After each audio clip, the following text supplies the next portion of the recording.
Bem, olá, mais um vídeo aí para a gente poder aprender alguma coisa.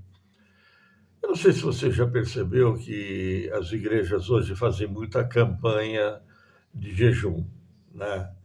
Fazer campanha de jejum de 20 dias, 21 dias, uma semana, 3 dias, 3 dias e 3 noites. Tem muitas campanhas também baseada em Daniel, que foi 21 dias de jejum, uma coisa assim, que você não come um certo tipo de alimento, jejua café, jejua carne, jejua um monte de alimentos. E aí, também no Novo Testamento, nós temos uma aparição em que Jesus fala que essa casta de demônio só sai com jejum e oração.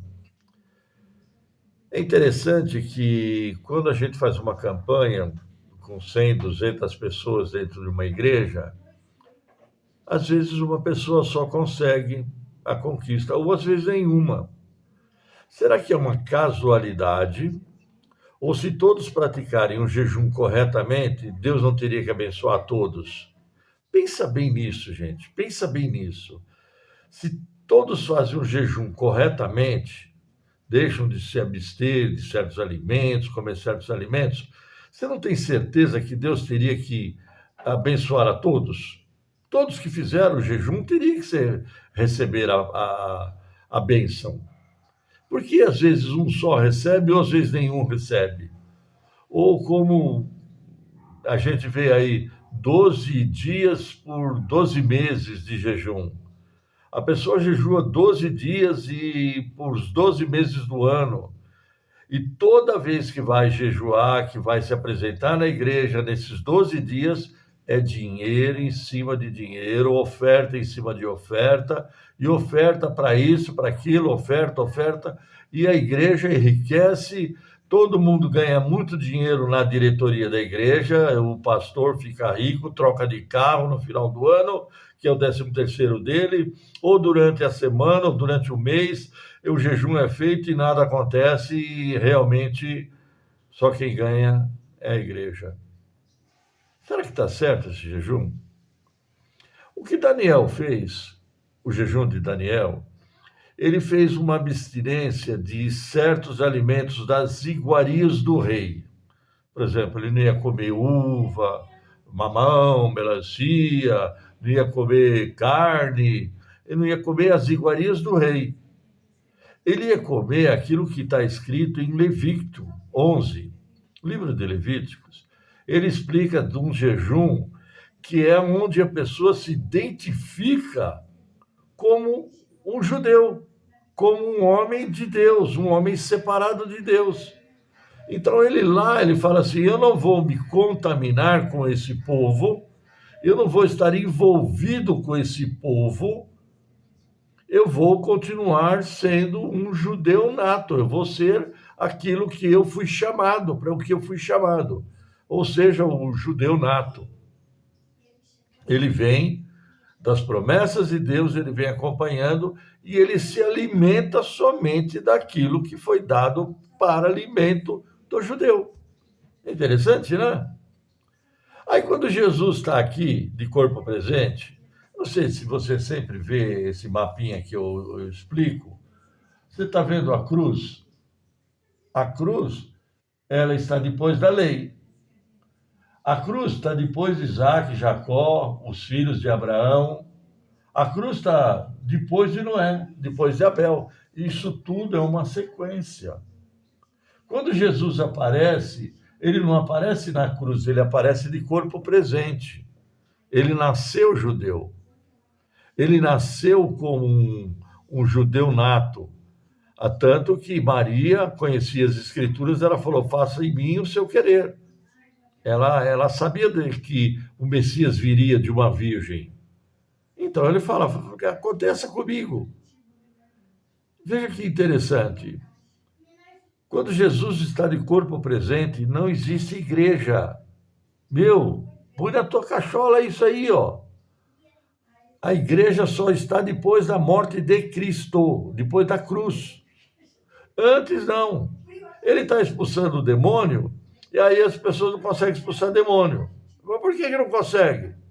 Jesus fala, essa casta só com jejum e oração. Qual era o jejum?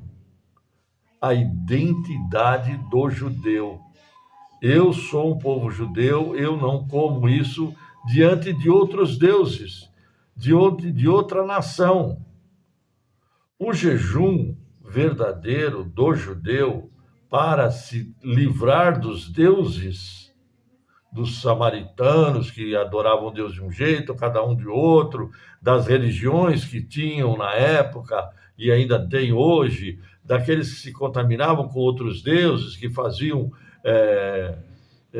adoração a outros deuses, tinha que ter jejum, tinha que ter regra.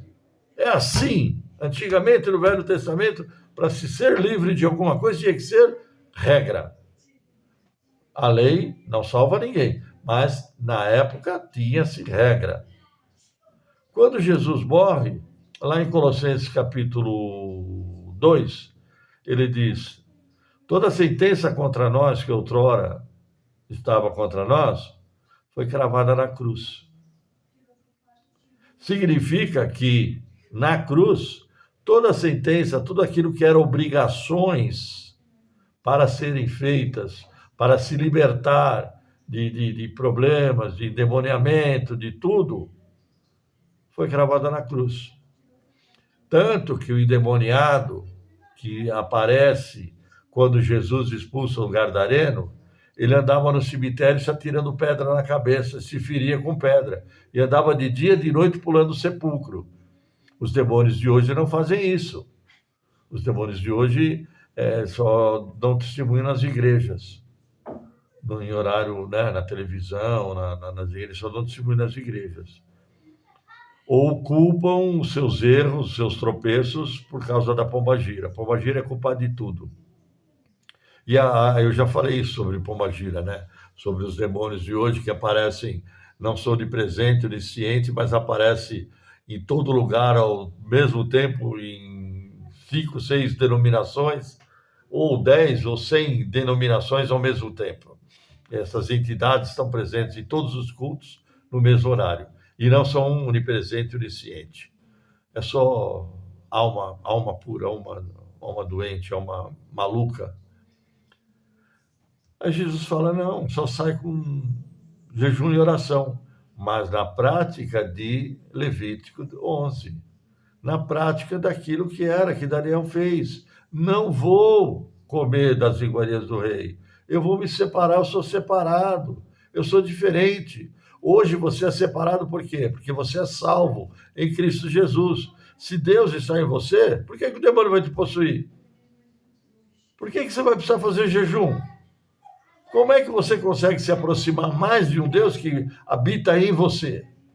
Se Deus habita em você, como é que você consegue se aproximar mais dele?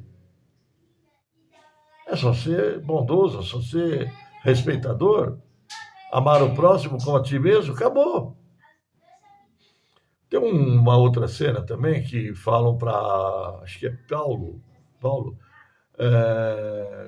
o demônio vão expulsar o demônio de uma pessoa, aí o demônio fala assim, eu conheço o Paulo, conheço Jesus que vocês pregam aí, esse Paulo, mas você quem é? Ninguém. Você não está com autoridade, não foi imposta autoridade a você, como foi imposta autoridade aos 11 apóstolos, para que expelisse demônios. Por quê? Para os 11 apóstolos, que eram judeus, que conheciam as práticas judaicas, tinham envolvimento com o judaísmo. Após a morte dos apóstolos, acabou, não tem mais. Deus habita em nós, acabou. Vai expulsar demônio por quê? Você vai corrigir o seu marido por quê? Se o próprio Deus não conseguiu corrigir o livre-arbítrio de ninguém, nem de Daniel, nem de Adão, de Eva. O livre-arbítrio não é corrigido. Ninguém é tentado senão pela sua própria concupiscência. A sua cabeça faz a vida que você tem. Deus guarde a tua vida. Pensa um pouco, gente. Pensa um pouco. Para de enriquecer gente esperta gente que distorce a palavra e leva o seu dinheiro, leva o teu tempo, leva tudo que você tem. Deus te guarde.